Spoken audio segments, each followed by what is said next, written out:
आप देख रहे हैं दक्कन न्यूज।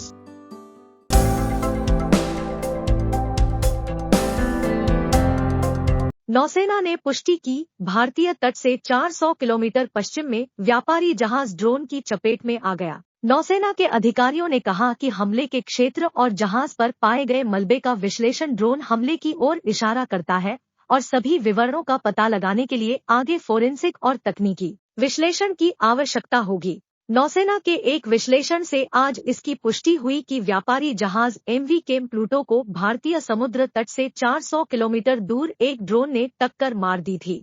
अरब सागर में दुर्घटनाग्रस्त होने के 2 दिन बाद 21 चालक दल के सदस्यों, 20 भारतीय और 1 वियतनामी के साथ जहाज आज भारतीय तटरक्षक जहाज विक्रम की सुरक्षा में मुंबई बंदरगाह पर पहुंचा। इसके आगमन पर नौसेना की एक विस्फोटक आयुध निपटान टीम ने जहाज का विस्तृत निरीक्षण किया। नौसेना के अधिकारियों ने कहा कि हमले के क्षेत्र और जहाज पर पाए गए मलबे का विश्लेषण ड्रोन हमले की ओर इशारा करता है और सभी विवरणों का पता लगाने के लिए आगे फोरेंसिक और तकनीकी विश्लेषण की आवश्यकता होगी। कई छवियों में संदिग्ध ड्रोन हमले से जहाज के पिछले हिस्से को हुए नुकसान को दिखाया गया है।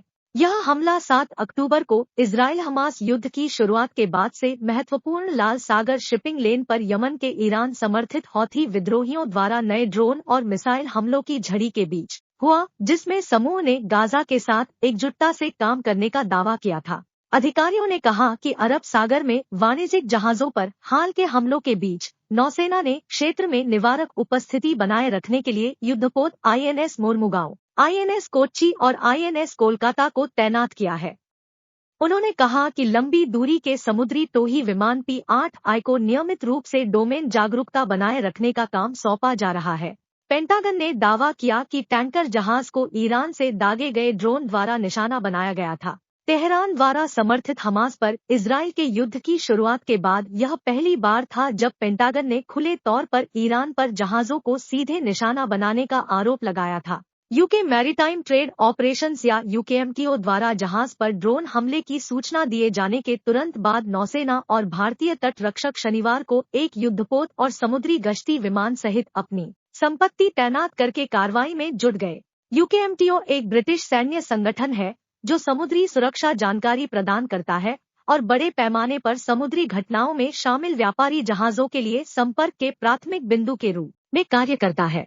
यह जहाज कथित तौर पर सऊदी अरब के अल जुबैल बंदरगाह से न्यू मैंगलोर बंदरगाह पर कच्चा तेल ले जा रहा था। एक टिप्पणी करना। इस बीच एमवी केम प्लूटो को मुंबई में इसके कंपनी प्रभारी द्वारा आगे के संचालन के लिए मंजूरी दे दी गई है। कार्गो के शिप टू शिप STS हस्तांतरण से पहले जहाज को विभिन्न निरीक्षण अधिकारियों द्वारा अनिवार्य जांच से गुजरना निर्धारित है। इसके बाद एमवी केम प्लूटो के क्षतिग्रस्त हिस्से की डॉकिंग और मरम्मत किए जाने की संभावना है।